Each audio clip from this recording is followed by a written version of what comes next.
April 8, 1943. Somewhere above the gray churn of the North Atlantic, the Luftwaffe pilot's world had become fire. The engines of his Junkers Ju-88 screamed in agony, smoke pouring through the cockpit vents. Lieutenant Karl-Heinz Becker, 24 years old, yanked back the control stick as tracer rounds from an RAF Beaufighter stitched across the fuselage. His radio operator was dead. His navigator's arm hung uselessly, blood mixing with engine oil. Becker's oxygen mask was slick with sweat as he shouted into the intercom, though no one was left to hear him. The altimeter spun madly. The Atlantic's cold slate surface rushed up to meet him. He barely had time to pull the emergency canopy release before the bomber hit the waves and tore apart like paper. Hours later, the sea was black and merciless. The cold bit through his flight suit like knives. He clung to a half-inflated life raft, numbed by shock until the faint thrum of engines approached. A U.S. Navy destroyer loomed from the fog. Gray, angular alien. Searchlights caught him in their glare. "Contact. German airman, starboard side," someone yelled. Becker couldn't tell if it was friend or foe. Then came the orders, the ropes, the rough hands pulling him aboard. He collapsed on the deck, gasping, shivering uncontrollably. A medic pressed a blanket over him. He heard American voices, calm, almost casual. "Damn, he's just a kid. Get him below." Coffee, dry clothes. The young Luftwaffe officer looked up at the faces of his captors. Clean-shaven sailors, their uniforms crisp, their manner oddly gentle. He braced for humiliation, perhaps a rifle butt to the ribs. But instead, they offered him a tin mug of steaming coffee. It wasn't kindness he expected from the enemy. Yet as the destroyer turned west toward the U.S. coast, Becker realized this was no ordinary captivity. Days later, after interrogation in England, he and a group of other POWs were loaded onto a Liberty ship bound for America. The voyage was quiet, strange, almost peaceful. Through the porthole, Becker could see sailors laughing, smoking, listening to music from a tinny radio. No one beat them. No one starved them. The guards even shared cigarettes. One American sergeant joked, "You boys are going to live better in the States than we do."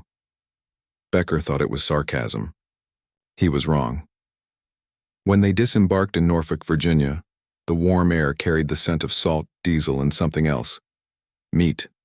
Actual meat grilling somewhere near the docks. For men who'd lived through years of rationing in Germany, the smell was almost unbearable. They were processed quickly, names recorded, numbers assigned, belongings taken and stored.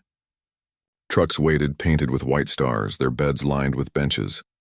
Destination Camp Ruston, Louisiana. The journey south took days through rolling green countryside, small towns with diners and neon signs, fields dotted with cotton and corn. Civilians gawked as the convoy passed. German soldiers behind wire mesh windows, guarded but unharmed. At night, the prisoners whispered to each other. "What will they do with us? Work camps, maybe. Do you think they'll feed us?" When the trucks finally stopped and the gates of the camp opened, Becker's first impression was confusion. The camp looked clean. Rows of wooden barracks stood in neat order. A flagpole in the center flew the stars and stripes. Beyond the wire fences stretched pine forests and farmland. American MPs stood casually by the gate. No snarling dogs, no shouted orders, just a clipboard, a roll call, and the faint sound of a baseball game on a nearby radio. Becker and the others were assigned bunks, issued blankets, and told the rules. Then came the part no one could believe. Dinner. Metal trays slid across a counter piled with mashed potatoes, vegetables, and most shocking of all, a thick slice of steak. The aroma filled the mess hall. Someone laughed nervously, thinking it a mistake. Another refused to eat, convinced it was a trick. But when Becker took his first bite, he realized this was real. Tender, juicy, perfectly cooked. A guard even offered him a cigarette after. "Welcome to Louisiana," the man said with a grin. It was the first night of captivity, and already Becker began to wonder, had they somehow been captured by mistake? Because this didn't feel like war. April 23, 1943. Camp Ruston, Louisiana. Reveille cracked the morning air, not with barking threats or rifle butts slamming metal bunks, but with a shrill bugle and the distant crack of a baseball bat. Carl blinked into the sun filtering through the barracks window. The wood-framed building smelled of sawdust and soap, nothing like the damp concrete cells he had imagined American captivity would involve. Outside, Dew clung to the grass like tiny glass beads. A bell rang near the mess hall. Men shuffled out, lining up with trays in hand. Becker kept his distance, still half suspicious that this comfort was temporary. The mess hall door swung open. A young American cook, uniform speckled with flour, waved them in like restaurant guests. One of the German NCOs nudged Becker. "Look at the counter," he whispered. Laid out in stainless steel pans was an assortment of breakfast foods that looked as if they'd been torn from a hotel advertisement. Scrambled eggs, actual eggs, not powdered. Sizzling bacon, a tin of canned peaches, freshly baked bread. And coffee, rich, dark. Becker hesitated. An MP gestured toward the trays. "Go on, help yourselves." The prisoners exchanged baffled glances. This did not happen in war. They moved forward. Bacon crisped and snapped under the tongs as Becker served himself automatically, his brain struggling to accept the reality before him. He settled at a long wooden table. A soldier across from him, Gefreiter Otto Mertens, a farm boy from Bavaria, took a bite and froze. "Becker." His voice trembled. "Is this real bacon?" Becker nodded numbly, chewing slowly, afraid to swallow and wake up from the dream. Then the door clattered, and a U.S. Army lieutenant entered. Clipboard under his arm, clean uniform pressed to perfection. His nameplate read Lieutenant Samuel Avery. He cleared his throat. "Gentlemen," he said with a polite southern drawl, "I want to welcome you again to Camp Ruston. By order of the Geneva Convention, you will receive the same rations as U.S. personnel. You will have access to medical care, recreation, and work assignments that pay labor credits." Otto nearly choked on his coffee. The lieutenant continued, "In your free time you may attend classes, watch films, and participate in sports. There are areas designated for gardening, woodworking, and—" A German officer stood abruptly. "Herr Lieutenant, what is the catch? Why are you treating us like guests?" The room fell silent. Avery looked him squarely in the eye. "Because it's the law. And because—" He shrugged lightly, a faint smirk forming. "We figure if we treat you well, you'll give us no trouble. Makes life easier for everyone." The simplicity of the answer hit harder than a lecture ever could. After breakfast, Becker and a group of POWs were led beyond the barracks. The camp opened into a landscape of pine trees and open space, ball fields, a small library, and even a fenced-in garden plot. Lumber sat stacked near a shed waiting for carpentry projects. Becker stopped in his tracks. "They give prisoners tools?" Otto answered, eyes wide, "and baseball bats." From the far corner, cheers erupted. Americans and Germans playing softball together. An MP leaned against the fence, arms crossed, watching the game with amusement. One of the POWs, tall and lanky, swung the bat. Crack, the ball sailed high. "Attaboy Fritz," a U.S. private hollered. The Germans on the bench cheered. The American catcher laughed and tossed his mitt aside. Across the diamond, Becker noticed something that sealed his disbelief. The guards weren't even holding their rifles. They rested slung casually over their shoulders. Some had cigarettes dangling from their lips. Cigarettes. The currency of wartime. A guard tossed a pack at Becker without breaking stride. "Chesterfields," he said. "Welcome gift." Becker turned the pack over in his hands, feeling the cellophane crinkle. German rations hadn't included cigarettes in months, not since Allied bombing had crippled manufacturing plants. Here prisoners got them for free. Otto tore his own pack open, lit up, exhaled gratefully. "Carl," he whispered, "if we tell anyone back home about this, they will think we are liars." Becker didn't answer. He was watching a prisoner pitch a baseball to an American MP, both laughing like schoolboys. This wasn't captivity. This was something else entirely. Days turned into routine. The Germans worked in nearby fields, planting and harvesting peanuts, cutting timber, repairing roads. They received labor coupons redeemable for toiletries, chocolate, stationery, even razor blades. On Sundays, Becker could write home, though every letter was inspected, black lines blotting out anything related to the war. One evening, while Becker sat outside carving a small model airplane, Lieutenant Avery approached him. "You were Luftwaffe," Avery said. Sitting on the edge of the steps, Becker nodded. "Bomber pilot." Avery took out a cigarette, tapped it on the railing. "Must have been hell out there." Becker stared at the wooden plane in his hands. "You have no idea."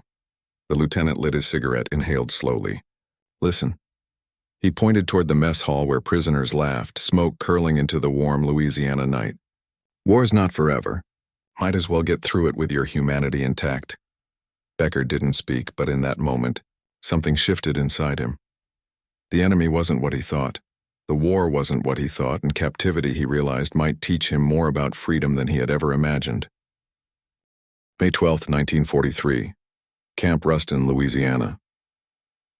Before sunrise, the barracks stirred with soft footsteps and murmured German. Becker laced his worn boots and stepped outside into the cool dawn air. Fog drifted through the pines, catching morning light in milky ribbons. Dew soaked the cuffs of his trousers as he crossed the packed dirt path toward the roll call area. A whistle blew, sharp, precise. The American sergeant standing near the gate consulted a clipboard. Work detail. Agricultural team. Truck leaves in 10 minutes. Becker raised his hand. Otto did the same. They were assigned to a peanut farm south of the camp, a civilian contract under U.S. Army supervision.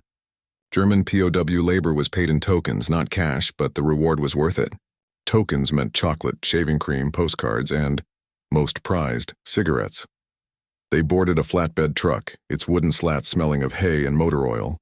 A light breeze carried the scent of magnolia and wet earth. A guard leaned casually on the tailgate. "Relax, fellas," he said, grinning. "We're going to work, not to war." Becker exchanged a glance with Otto. The American wasn't holding his rifle, only a thermos of coffee. The truck rumbled along a dusty road lined with live oaks. Farmhouses dotted the countryside, white clapboards, wraparound porches, tractors parked in the yard. In one field, a boy waved at the truck. He couldn't have been more than 8. When he noticed the POW stencil on the uniforms, he paused, then smiled and waved again. Becker hesitantly raised his hand and waved back. No hate. No fear, just curiosity. The peanut field stretched wide beneath the clean southern sky. The German work crew fanned out across the rows, pulling weeds and mounding soil. Becker breathed deeply. Earth grass and no scent of burning aviation fuel. A welcome change from the cockpit of a dying bomber. Otto knelt beside him, wiping sweat from his brow. "I never thought captivity would mean farming peanuts in America. You'd rather be in Stalingrad?" Becker shot him a sideways look. Otto snorted. "I'd rather be anywhere than Stalingrad." The two men shared a quiet moment of grim acknowledgement. Nearby, a farmer's wife carried out lemonade in mason jars, cold and beaded with condensation.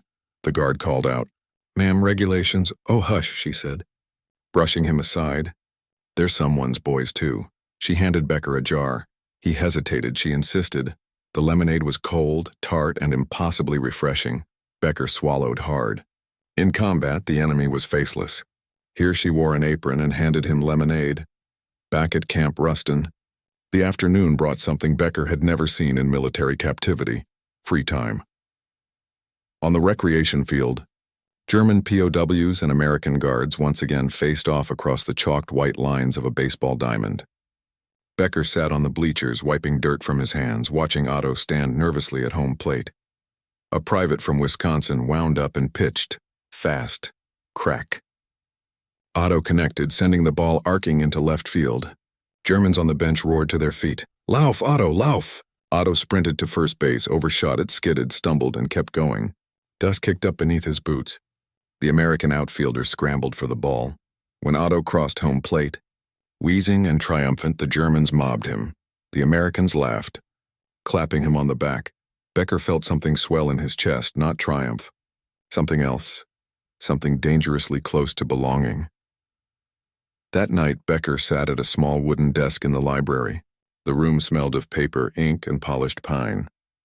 Rows of books lined the shelves, English mostly, but a German-language Bible sat on a side table beside a stack of dictionaries.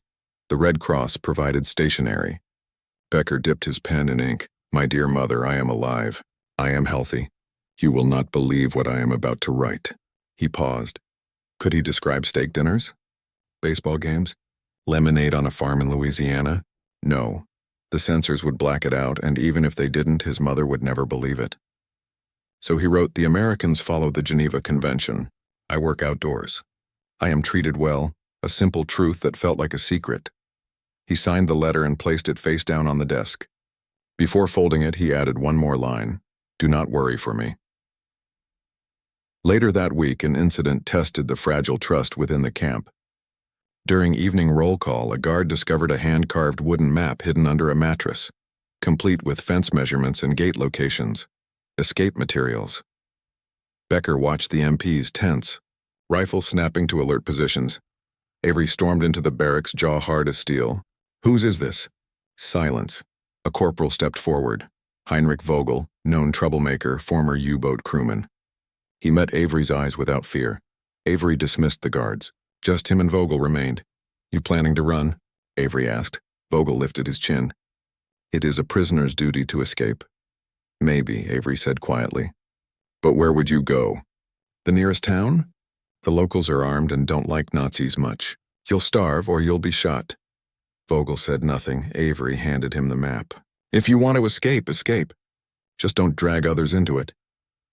Vogel hesitated, then slowly tore the map in half. Not a word was exchanged. Becker watched from the doorway. In that moment, he realized something unsettling. The Americans didn't need to crush them with power. Kindness did the job instead. The war was far from over. But here, inside the barbed wire fences of Camp Ruston, Becker began to feel the slightest trace of peace, the kind that terrified him more than any enemy fighter ever had. June 1st, 1943, Camp Ruston, Louisiana.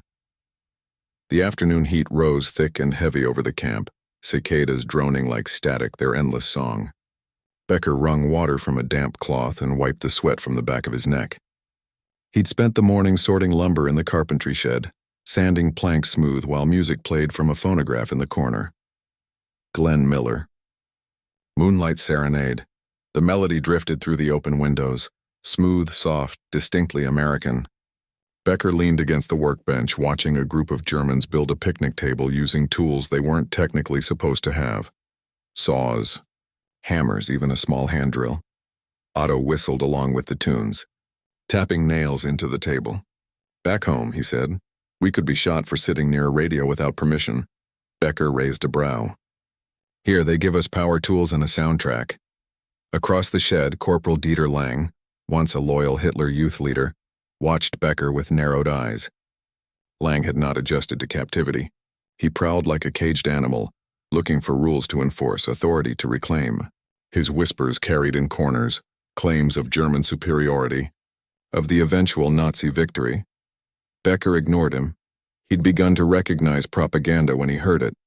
That evening, a rumor spread through the camp like gasoline catching flame.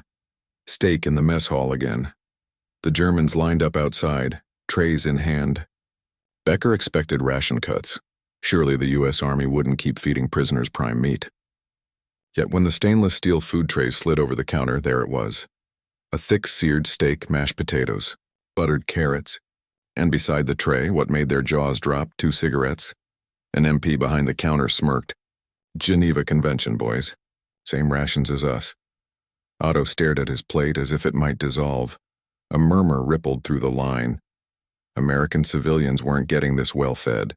In towns outside the camp, rationing meant meat was limited, sugar scarce. Housewives lined up with coupons and left with canned vegetables. But here, prisoners were fed like honored guests. Becker sat at a long table, slicing into the steak. The knife slid through easily, a perfect medium rare. He took a bite, butter, salt, smoke. Otto leaned toward him, whispering, "Carl, I think I might switch sides." Becker choked on his laugh, nearly spraying mashed potatoes. "Idiot, they'd never let you."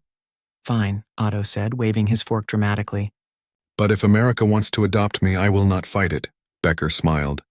But somewhere in the back of his mind, doubts crept in. If the enemy treats us this well, what does that say about what we're fighting for? Later that night, the prisoners gathered around a projector screen strung between 2 barracks. It fluttered in the warm breeze. The film flickered to life. Charlie Chaplin, Modern Times. Americans sat on crates at the edge of the crowd. Germans sat cross-legged in the dirt. Laughter rippled in waves. For those 2 hours, war did not exist. As the credits rolled, Becker leaned back on his elbows, staring up at the stars. A low voice spoke behind him. "You are becoming too comfortable." It was Corporal Lang. Becker turned, irritation rising. We are surviving. No, Lang said, eyes hard as flint. You are surrendering. They feed you steak so you forget your duty. Becker stood slowly. My duty was to fly, not to die for a man who sits in a bunker giving orders. Lang stepped closer, close enough Becker could smell the stale smoke lingering on his uniform. You should remember who you are, Lieutenant Becker. Becker held his gaze. I do, Lang sneered. Do you? I think America is softening you, corrupting you. Becker almost laughed. Lang, he said quietly. If kindness feels like corruption, then maybe we fought for the wrong things. Lang stiffened, offended, shaken. For a moment, Becker thought he might lunge at him. Then a spotlight swept the field, and Lang faded back into the crowd like a shadow. Days passed. Work, baseball, cigarettes, steak, a rhythm of strange serenity. But Becker could not ignore the war forever. During mail call, Sensors returned his latest letter, entire paragraphs blacked out. He opened it and froze at a faint stamp on the bottom, red ink, clipped and sharp, Berlin heavily damaged in raids. His chest tightened. His family lived near the city. The ink blurred as he blinked hard, fighting the emotion clawing its way up his throat. America's kindness suddenly felt cruel, because comfort did not erase loss. He stepped outside, gripping the letter until it crumpled in his fist. Otto found him sitting on the step of their barracks, staring into the dusk. No news doesn't mean bad news, Otto offered gently. It doesn't mean good news either, Becker whispered. From somewhere across the yard, music drifted, soft string harmony humming from a guard's radio. The scent of grilled meat still hung faintly in the air. Becker looked up at the sky, the same stars, shining over Louisiana and over Germany. Two different worlds, one captive, one burning. Inside the mess hall window, Becker's reflection stared back at him, sunburned, healthier than he'd looked in years. He barely recognized the man staring back. He wondered if his family would either. June 28, 1943, Camp Ruston, Louisiana. The Louisiana air hung heavy with the promise of rain. Dark clouds pressed low, trapped by the humid heat, turning the afternoon sky into a dull, bruise-colored sheet. The camp smelled of damp earth and pine sap. Becker stepped off the carpentry shed porch, boots sinking slightly in soft mud. He needed the walk. Needed to breathe. Earlier that morning, the Red Cross had delivered a packet of letters to the camp. Some men received news, weddings, births, survival. Others received nothing. Becker had received a small envelope containing only 2 words, written in his mother's trembling hand. We are alive. He folded it into his shirt pocket as if it were a relic. But peace was fleeting. Something had shifted in the camp. On the far end of Camp Ruston, near the wire fence, a group of prisoners gathered in a tight circle. Becker noticed them as he approached the athletic field, a shadowed knot of uniforms whispering near the bleachers. Among them stood Corporal Lang, rigid as steel, face sharp with purpose. Otto leaned close and muttered, "That's the group calling itself the True Commando." The Loyalty Command. Becker's jaw tightened. He'd heard rumors, hardline, Nazis forming secret tribunals to enforce discipline. Men who believed that being treated well by the Americans was dangerous, that comfort was moral decay. Lang spotted Becker and stepped forward. "Lieutenant," he said, voice smooth. "We need to talk." Becker folded his arms. "Make it quick." Lang gestured toward a small storage building near the fence. "In private." Otto shot Becker a warning look. Becker nodded reassuringly and followed Lang inside. The storage building smelled of gasoline, dust, and wet rope. A single bulb cast a pale halo overhead. Lang shut the door behind them. "You've become a problem," he said quietly. Becker laughed once, humorless. "For you. For Germany," Lang snapped. His eyes gleamed with a rigid, violent certainty Becker recognized from Berlin rallies and propaganda posters. "We are soldiers," Lang hissed. "We do not play baseball with the enemy. We do not drink their lemonade. We do not write home praising American generosity." "And what do we do?" Becker asked, voice low and steady. "Pretend we are starving? Pretend steak dinners are torture?" Lang's lip curled. "We remember who we serve." "I serve my conscience," Becker replied. Lang stepped closer, breath hot and sour. You think the war is over for you, it is not. You are still a German officer, subject to German law. We are prisoners of war. Becker cut in, voice sharp. Lang's nostrils flared. There is no difference, Becker held his gaze. There is a world of difference. The tension snapped tight as wire. Lang leaned back slightly, voice leveling. There is a list. Men who have begun to collaborate. Men who praise the Americans. The implication stung like a slap. You're threatening me. No, Lang said. I am warning you. Becker looked at the door. We're done. He pushed past Lang and stepped into the rain. That night, thunder rolled in low, shaking the barracks. Rain hammered the tin roofs in a relentless roar. Becker lay awake, listening to the downpour, the darkness thick with moisture and the faint mildew smell of damp blankets. Sometime after midnight, shouting erupted outside. Becker shot to his feet. Otto did the same, boots unlaced, hair a mess. They burst outside into the storm. In the floodlit courtyard, a German private, Johann Ritter, knelt in the mud, clutching his stomach. His shirt was ripped open. Blood smeared his cheek. Corporal Lang and two others stood over him. You wrote in a letter, Lang barked, voice barely audible over the rain, that America treats you well, that the men here are kind. You praise the enemy. Ritter sputtered, coughing mud. I told my family not to worry. Lang struck him across the face. Becker didn't think. He moved. Enough. He shoved Lang backward, sending him slipping in the mud. Rain soaked Becker's hair, plastering it to his forehead. Lang scrambled up, eyes blazing. Stay out of this. Becker grabbed Ritter by the arm and pulled him upright. Ritter collapsed against him, shaking. Otto stepped in beside Becker. Two more POWs, men tired of Lang's tyranny, emerged from shadow and rain. Becker's voice was pure ice. You don't get to beat men for being grateful they aren't starving. Lang looked from Becker to the others. The rain sheeted down his uniform. Hatred burned in his eyes. You have lost pride, Lang hissed. No, Becker answered. I have lost illusions. Flashlights swept the yard. American MPs sprinted toward the commotion, rifles slung low. Lytton Avery pushed through them, coat soaked, hat dripping. His eyes scanned the scene, the blood, the rain, Ritter shaking under Becker's arm. Avery's jaw clenched. What the hell happened? Becker didn't hesitate. He was assaulted for telling his family he is safe. Avery turned to Lang. Corporal, step forward. Lang stared back defiantly. According to the Geneva Convention, Avery continued, POWs are protected from violence, including by other prisoners. Lang didn't move, so Avery gave the order. Put him in isolation. Two MPs grabbed Lang by the arms. He twisted, shouting in German, voice cracking with rage. You are traitors. All of you. You will rot. Rain swallowed the rest. Becker watched silently as Lang was dragged away, kicking and screaming, into the night.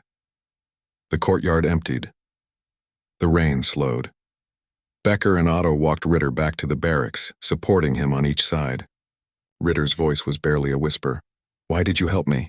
Becker looked ahead, not trusting himself to meet Ritter's eyes. Because captivity is not the same as surrender. Later, alone in his bunk, Becker realized something. The Germans who wanted to escape this camp weren't trying to flee American imprisonment. They were trying to flee the realization that their enemy had more humanity than the Reich ever allowed. And that truth, more than barbed wire, held them captive. May 7th, 1945. Camp Ruston, Louisiana. The day the war in Europe ended, the camp did not explode into cheers. It fell silent. The news arrived at dawn. Germany had surrendered. Hitler was dead. The Reich was gone. Rain from the night before still beaded on the barbed wire as an American MP rolled a radio cart into the yard. The prisoners gathered, some with arms folded, some with hands shaking, some staring at the horizon as if expecting it to answer. The radio crackled. Germany has signed unconditional surrender. The words hung in the humid Louisiana air like a physical weight. For Becker, it felt like the world exhaled, and the breath froze in his chest. Otto stood beside him, fists clenched at his sides. It's over, he murmured, voice trembling. Just like that, but nothing about this felt simple. The war had lasted so long that many of them no longer remembered life before. Their identities, pilot, soldier, prisoner, felt fused together. Avery approached them slowly, his uniform sharply pressed even on this monumental morning. "Gentlemen," he said, voice soft, "the war in Europe is finished." Becker studied him. Avery looked like he'd wrestled with what to say and lost. "You will not be sent home immediately," Avery continued. "The army needs time. Many of you may be transferred to farming or post-war reconstruction camps." A murmur rippled through the prisoners. Confusion, disbelief, fear. Becker finally found his voice. "We aren't being released." "You will," Avery replied, "but Europe is in ruins. There is no place safe to send you yet." Becker closed his eyes. Freedom existed. They just couldn't touch it. Not yet. Weeks passed. The guards' discipline softened. Rifles hung uselessly from shoulders. The fence remained, but no one cared to test it. The war was done. The need to escape died with it. The camp transformed. The Americans arranged a celebration. Tables set out with food. Flags hung over the mess hall doorway. The kitchen staff prepared something symbolic. Hamburgers, not steak, not indulgence. Just meat between bread, a gesture of shared normalcy. Country music drifted from a loudspeaker. On a makeshift stage, a young MP strummed a guitar while others tapped their boots along the dirt. Germans approached cautiously, uncertain. The barrier between guard and prisoner had been paper-thin for months. Now it dissolved. Otto grabbed a hamburger, stared at it like an alien artifact, and took a massive bite. Becker picked one up too, warm, heavy. Grease dampened the napkin. He looked around. American soldiers chatted with German pilots. An MP taught a POW how to shuffle cards. Two men, one in olive drab, one in faded field gray, argued about baseball stats. It should have felt absurd. Instead, it felt right. When Becker finally bit into the hamburger, something in him loosened. Peace had a taste. As weeks turned into months, the camp began winding down. Some prisoners left for temporary assignments on farms further north. Others were sent to British-administered camps as America cleared space. Becker stayed, his skills in carpentry useful for dismantling parts of the camp itself. One evening, Becker and Lelton Avery stood by the empty baseball field, the same one where Becker first realized the war was not what he'd been taught. Avery held a clipboard, tapping it absently. "You'll be going home soon." Home. The word hit Becker harder than expected. "I don't know what's there anymore," Becker admitted. Avery nodded. "It's strange, isn't it? You came here as the enemy. Now you're heading back as something else." The sun dipped low behind the pines, throwing long shadows across the dirt. "You know," Avery added, "I never thought I'd like any of you." Becker smirked. "I never thought any of you had humanity." Avery laughed. "Guess we were both wrong." They shook hands, not as guard and prisoner, but as men. August 2nd, 1946. The last group of German POWs boarded a train eastward. Becker stood on the platform, duffel bag slung over one shoulder. Otto leaned out a window, grinning like a child on his first day of school. "I told you," he called. "America should adopt us." Becker chuckled. "You'd eat them out of steak in a week." A whistle blew. Steam enveloped the platform like fog. Blink.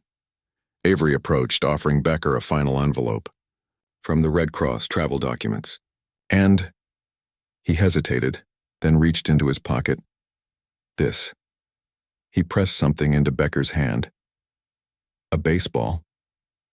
The same one Becker had once been too afraid to touch. Avery met his eyes.